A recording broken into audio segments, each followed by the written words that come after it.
Hello, ladies and gentlemen. My name's Kurt. Welcome back to Farlands or Bust. Get a load of these numbers, my friends. This is episode 626 for your Saturday, November 26th, 2016 of season 6 of Farlands or Bust. How many more sixes can we fit into this? That's about it, actually. Oh, but yes, welcome. Ooh, Wolfie, you appear to have a strobe light emanating from within your body. Crazy offset terrain jitter problems there. But yeah, welcome back. My name is Kurt, and we're going to be walking to the Farlands today. Wolfie's excited. Wolfie's excited, right? Very excited. How much longer can we do this? Okay, just that much longer. But yeah, let's continue west here in Minecraft Beta 1.7.3 as we continue on in Season 6 trying to raise $60,000. There's a few more sixes we could throw in there. $60,000 for Child's Play charity. Just go over to farlandsorbust.com. Right there on the home page is the donation widget tracker provided by Child's Play charity. All that goes directly to Child's Play charity. We are currently at $44,767.73. Now, did I see a pig up there, or did I see a pink sheep? Or maybe I saw something running into, oh god!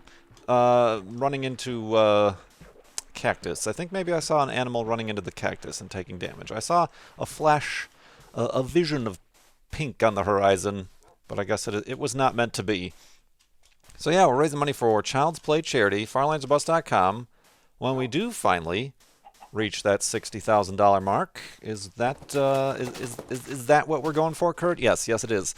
Then I will finally press F3. Pressing F3 allows us to see how long we've walked. Of course, this all happens then at the culmination of what we call a flobathon, where we have a live-streamed Farlands or Bust marathon, where I'm just walking for an absurd amount of time live on twitch.tv.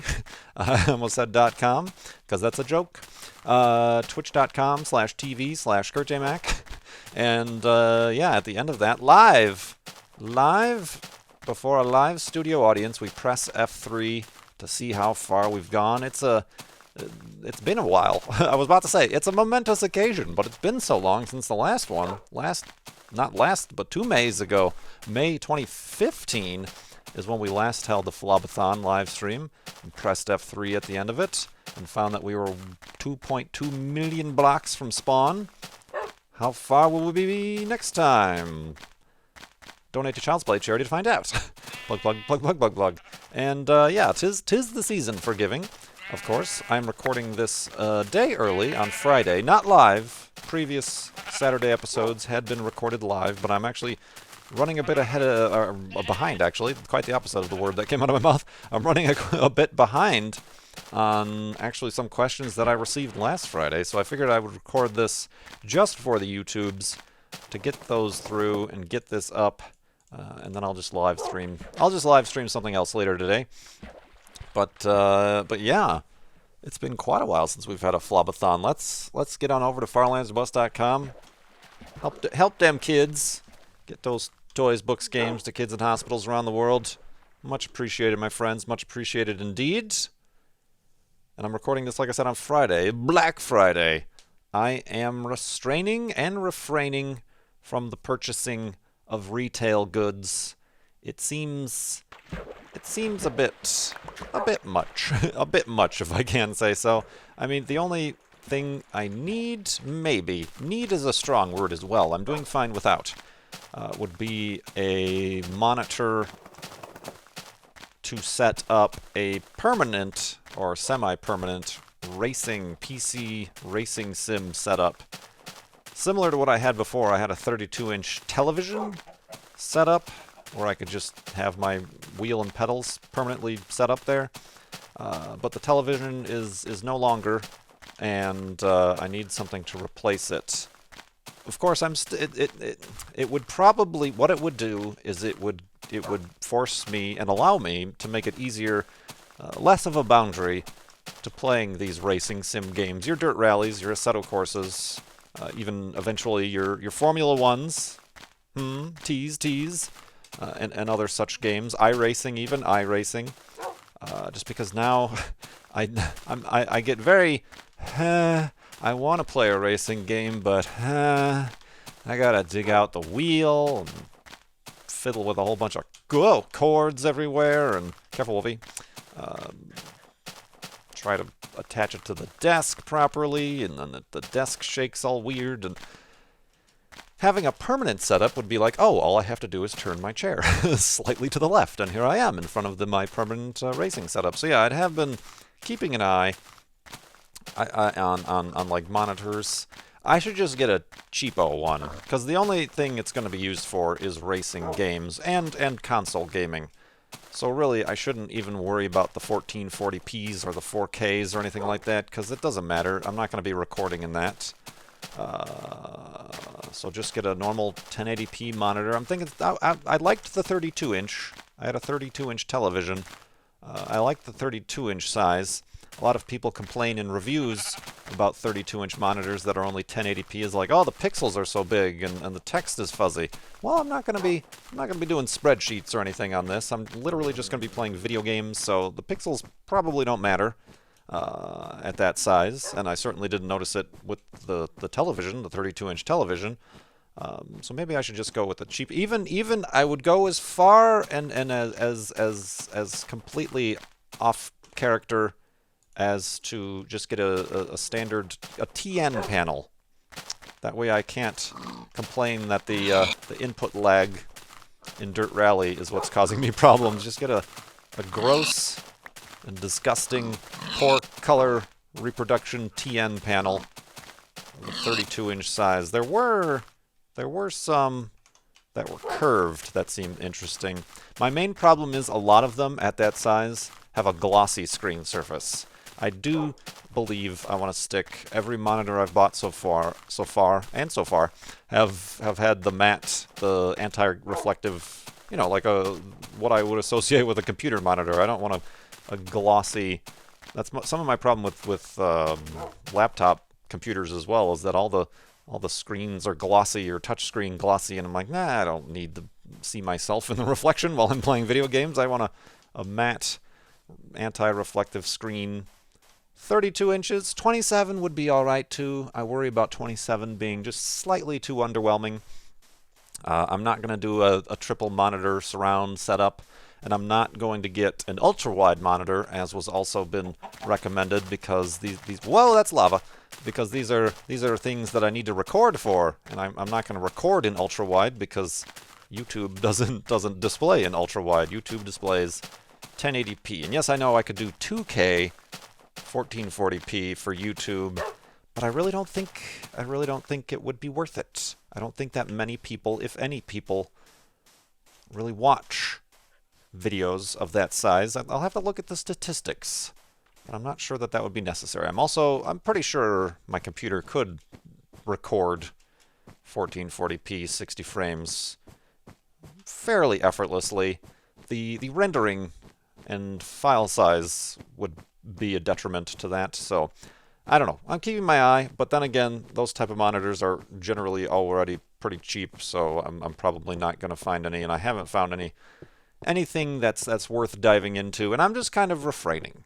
I don't even need. It's not a need. It's a want. It's a convenience. So I'm gonna maybe just opt out, and I'll just live stream for the rest of the day to stop myself from making any impulsive, compulsive, commercialistic, retail frenzy-esque purchases on this very Black Friday. Instead, I'll donate to a charity of my choosing. Perhaps Farlands of Bust at farlandsofbust.com. Bing! Wow, that was a big roundabout way to come back to that, wasn't it? Oh, man, let's get to the questions here. Let's get to the questions from donors to Child's Play Charity, speaking of which. Caveman asks, what is your earliest memory, if it's not too personal? I don't know, as like a 2 or 3-year-old, if there is much of a story I could tell that would be too personal at that age. I do have an earliest memory, and it's kind of funny you ask this, because My sister, well, I don't know where she found it, but an old school writing project from school of mine must have been, write a couple paragraphs, write the story of your earliest memory, and there it was. And much hilarity was had because she sent it as a picture on a group text between both of my sisters and me, the siblings, as it were. And I can sort of, I wish I could pull it up and like read it verbatim, but I can sort of recite. And I think I've told this story before as well. But let's go to sleep, and I will regale you in the tales of 2 or 3-year-old Kurt J. Mack in the morning.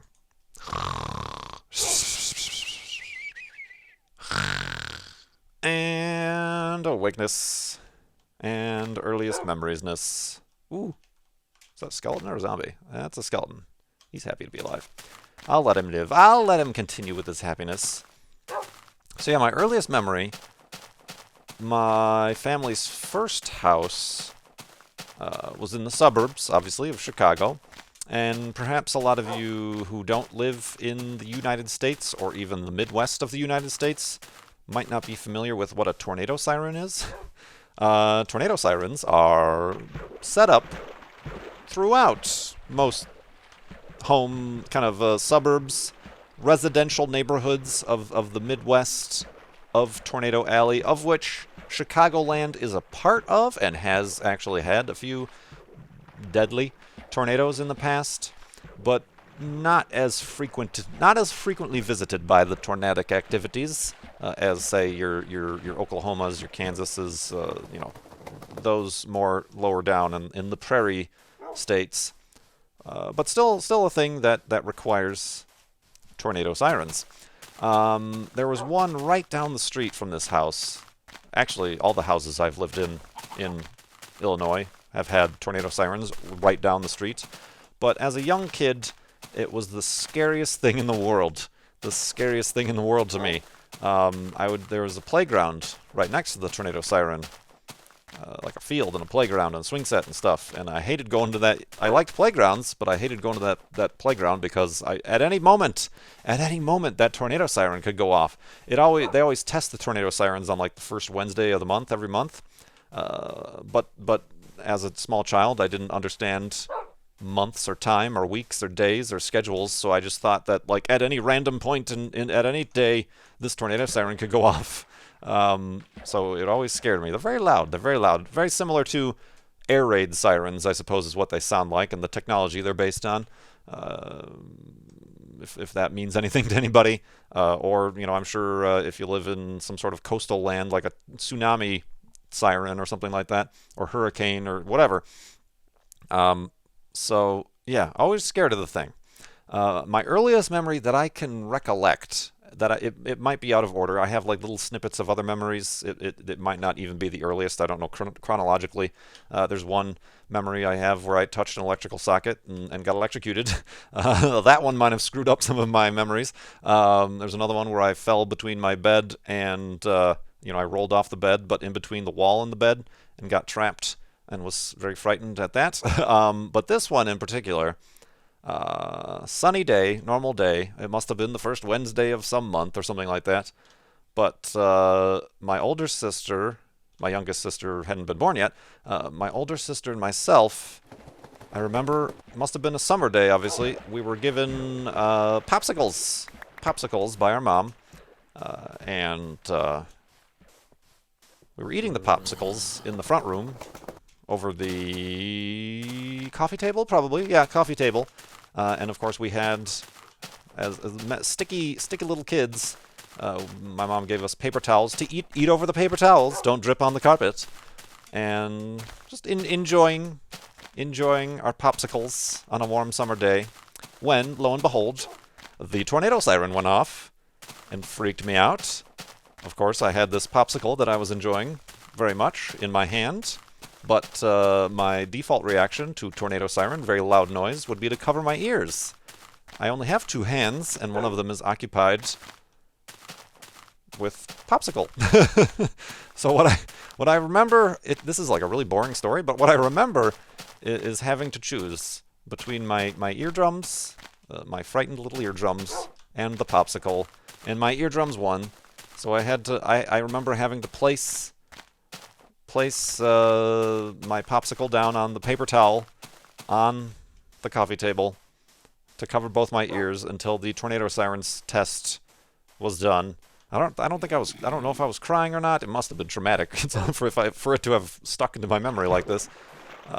And by the time the tornado siren was finished wailing, my popsicle had mostly melted and gotten stuck to the paper towel, thus ruining a perfectly good popsicle.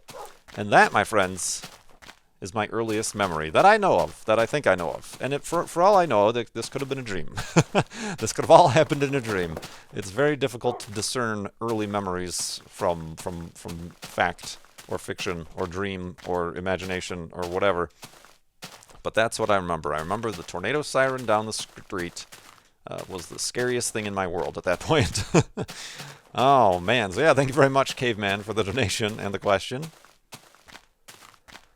Cone Dodger asks, or says, I remember you talking about many an elevated hidey hole ago, having feelings about déjà vu.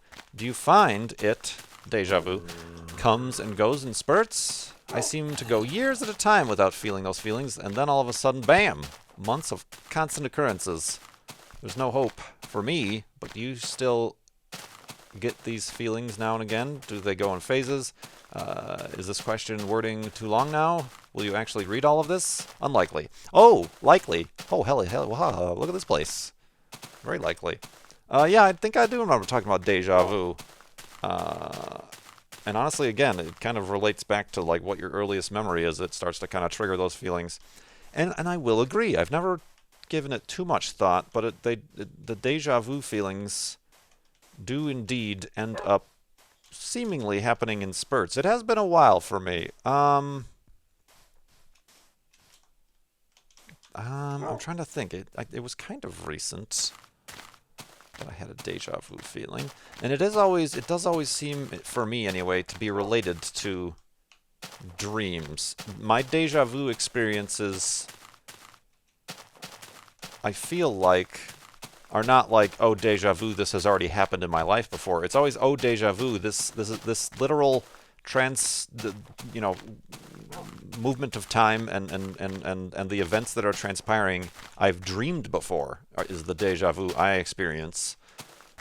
It ends up making me queasy and sick to my stomach, and really, really strange. And then sometimes the really intense déjà vu-ness gets me tunnel vision problems and like dizziness. It tends to lead into dizziness, which is interesting because I have looked into these feelings of déjà vu and whatnot, and they seem to be related loosely or conclusively to also symptoms of epileptic seizures. I mean, nothing to laugh about, but just kind of that. Ooh, that escalated quickly, didn't it? We went from having little innocent déjà vu moments to suddenly seizure time. And I don't know. I've never gotten checked for it. I've never had a full-on seizure or faint. I've never fainted or anything like that. I've never fainted, period. Has anybody ever fainted? How does that work? I've never fainted ever in my life. But the déjà vu experiences, I would say, would be as close to fainting as I would seem to get. And yeah, it's that weird sickening feeling, and I can kind of recognize it as it's approaching. And I know it's all false. It's all false. It's not that I dreamed these events before. It's simply the brain is doing whatever it does to have that feeling like this has happened before. It's kind of tricking you into thinking that this all happened before, or whatever. It's very interesting. The brain is a strange little glob of goo, isn't it? So yeah, I don't know. It's been a while for me as well. But yeah, generally and maybe it is just like a phase or some sort of mental. Come on, Wolfie, I want you to come up here so I can take a screenshot. Screenshot time! You know, wires getting crossed. A little bit of a kernel panic or something, you know? Here we go. Boop. Boop. Kind of a quaint little floating island scene. That is very interesting. And it used to happen... Yeah, the way I can think of it is that it used to happen a lot. Similarly with, like, the sleep paralysis, or definitely the Alice in Wonderland syndrome tended to associate itself with me being sick and probably just being out of energy and exhausted physically from being sick, whether or not it would be with flu or cold or whatever. So I'm sure the deja vu stuff was very similar.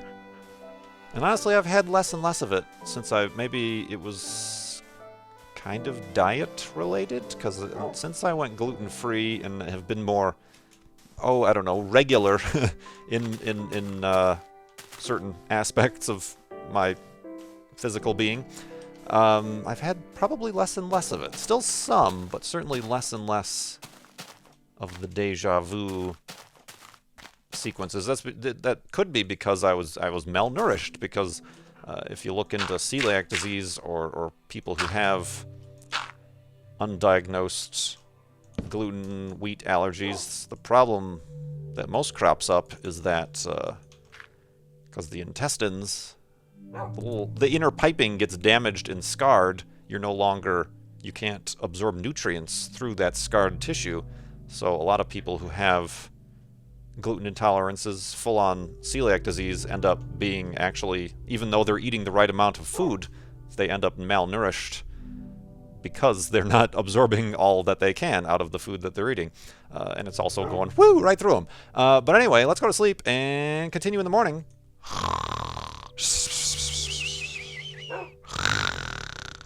And awakeness. And we let some creepers spawn this, didn't we? We can deal with these. We can deal with these scumbags. How about from a distance? Pow! Oh, that was way off. Oh, there's a whole bunch of them. Boom! Bam! Oh, that guy despawned. He's like, I ain't having any of this. Look at this dead-eye shot. Pow! Right in the kisser. Right in the kisser. Let's pick up some of these arrows that I missed with. Ooh, left some gunpowder for me. Let that be a lesson to you. Huh? See what I did there? You see? Tell that to all your friends. So yeah, hello, excuse me. It did, at some point, there were a few instances of frequent deja vu, dizzy, nausea-ness that made me slightly concerned that I did consider, you know, asking a doctor about it. But it never, I guess, that's kind of the way I work. This is a strange thing happening with my body that certain research shows it might be a serious problem. I don't think I'll make an appointment. I don't think I'll bring that up to a doctor. I don't think I have a doctor. I don't think I'm going to have health insurance next year. All that sort of stuff happens. So, yeah, I probably have, like, many things slightly wrong with me that could lead to more serious problems that are going unaddressed. Woo! Fun times indeed.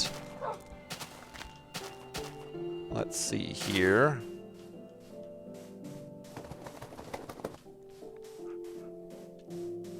ADF has a question.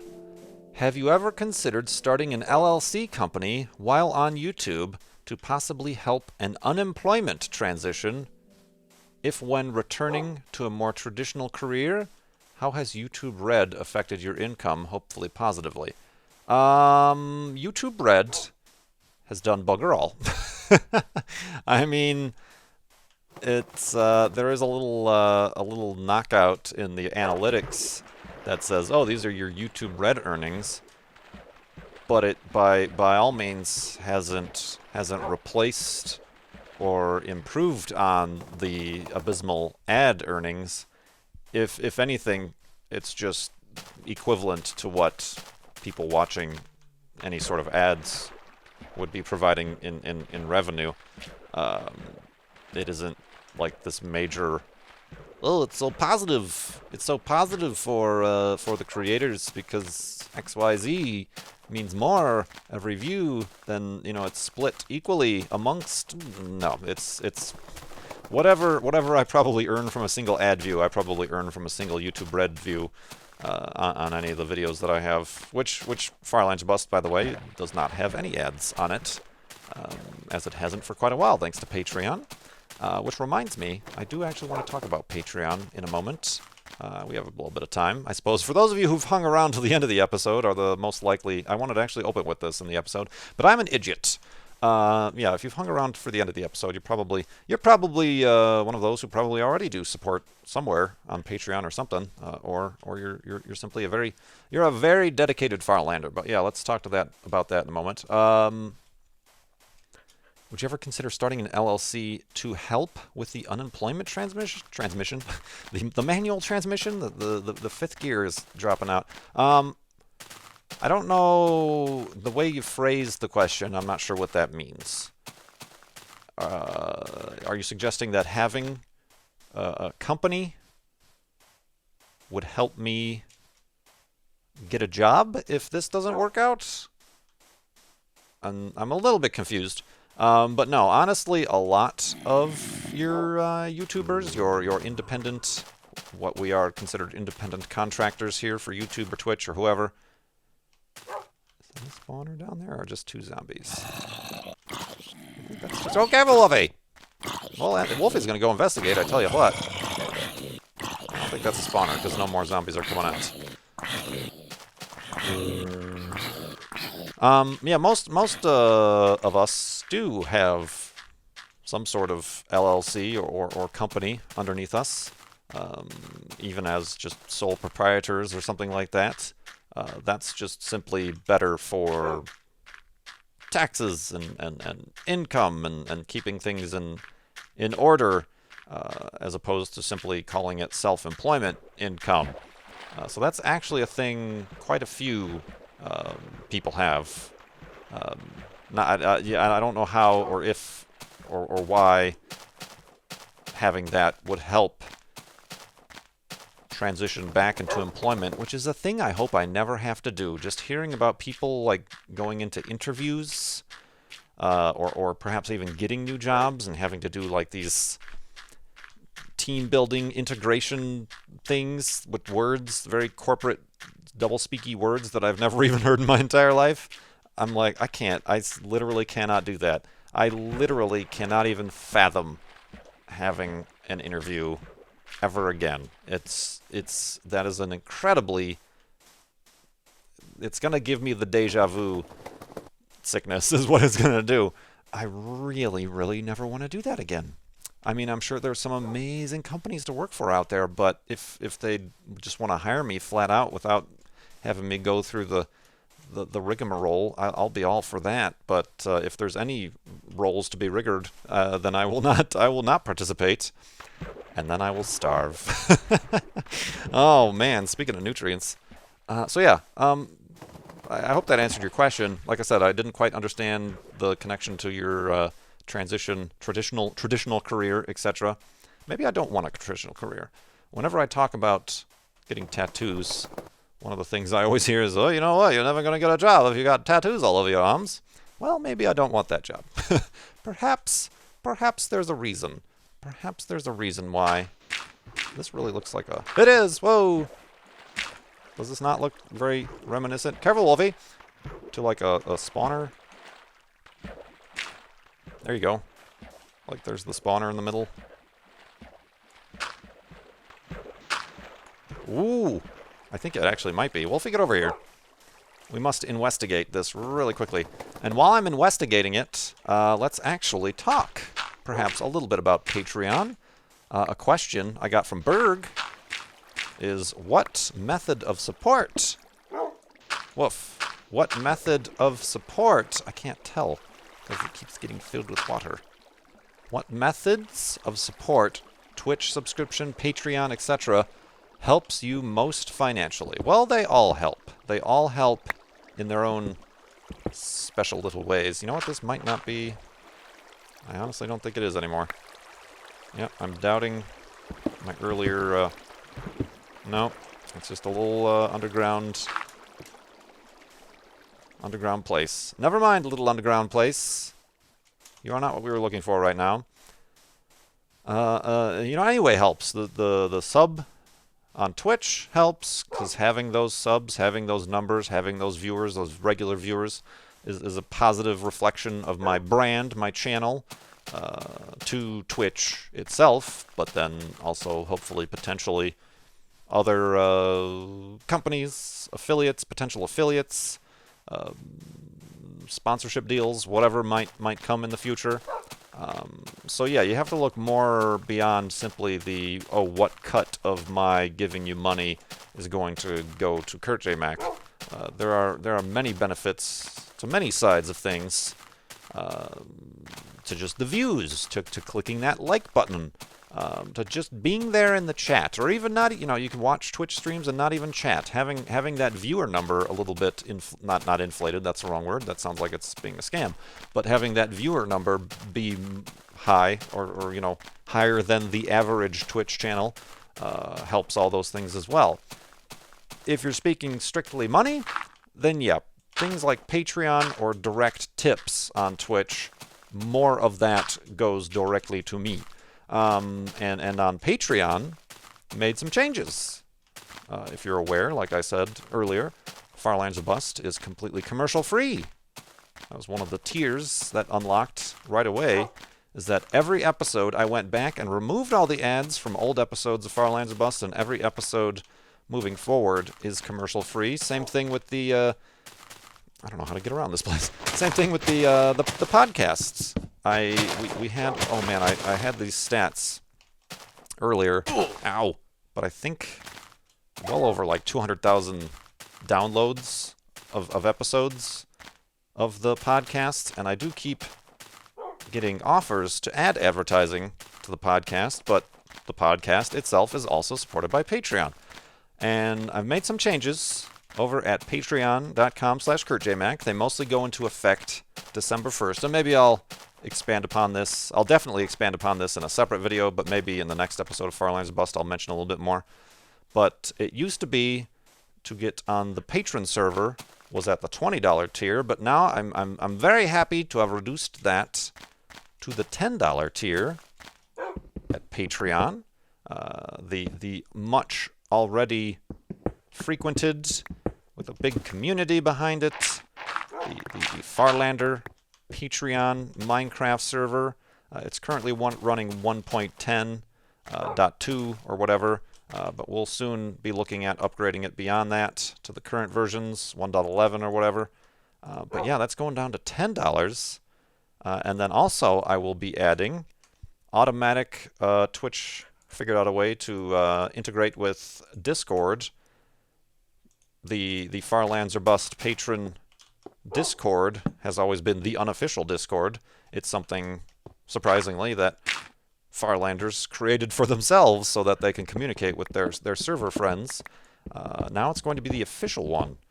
I can integrate it so that anybody who is at those levels to be on the server can have access to all the server rooms, but also, even if you're not on the server, even at the $5 level, you get access to the off-topic, to the general chat on that Discord, the Farlander Discord server, which I frequent every now and again.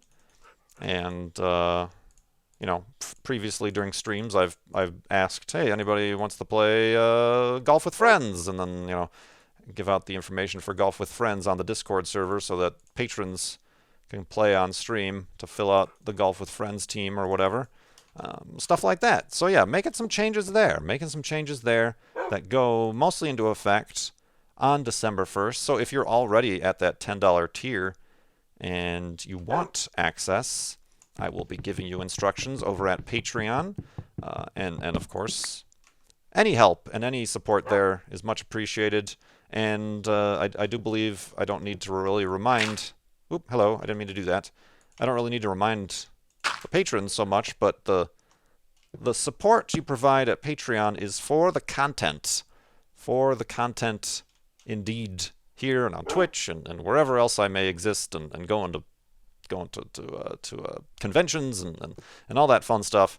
The server, the Discord, the postcards, those are all just thank you perks that are just icing on the cake. It's not the cake itself. So I think everybody who's been supporting me thus far through those endeavors has that fairly well understood. And it's like I said many times, it's one of those things that I didn't expect.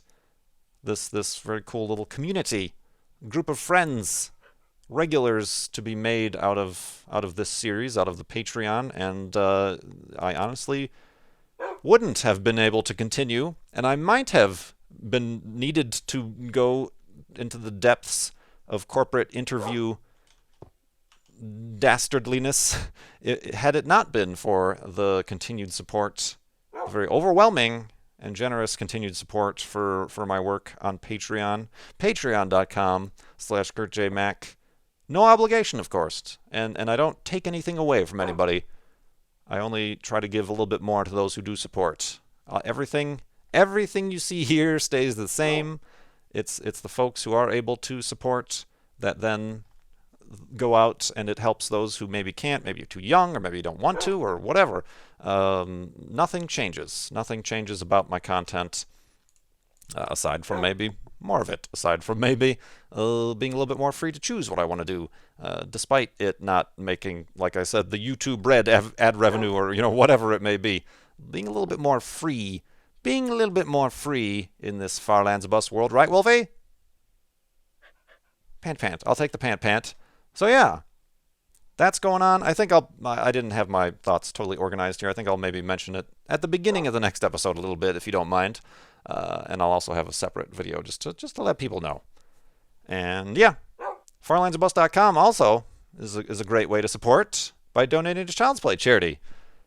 Because don't you know that raising all this money and reaching our goal for Child's Play charity is another way that people will look at Far Lands of Bus and are like, hey, this community is raising a lot of money for charity. That's legit. That's legit, son. I should go check them out. So another way you can support. And of course, you're helping get toys, books, games to kids in hospitals around the world.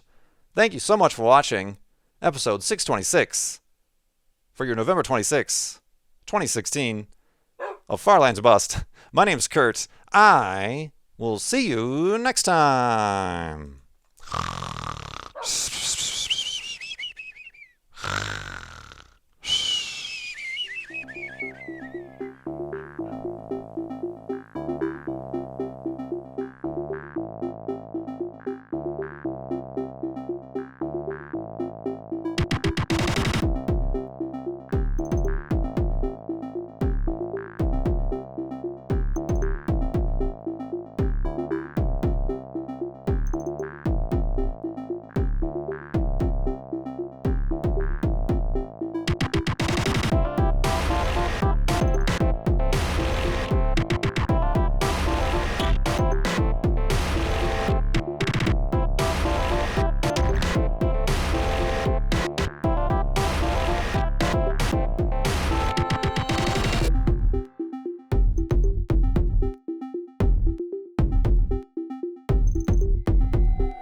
A perfectly good popsicle.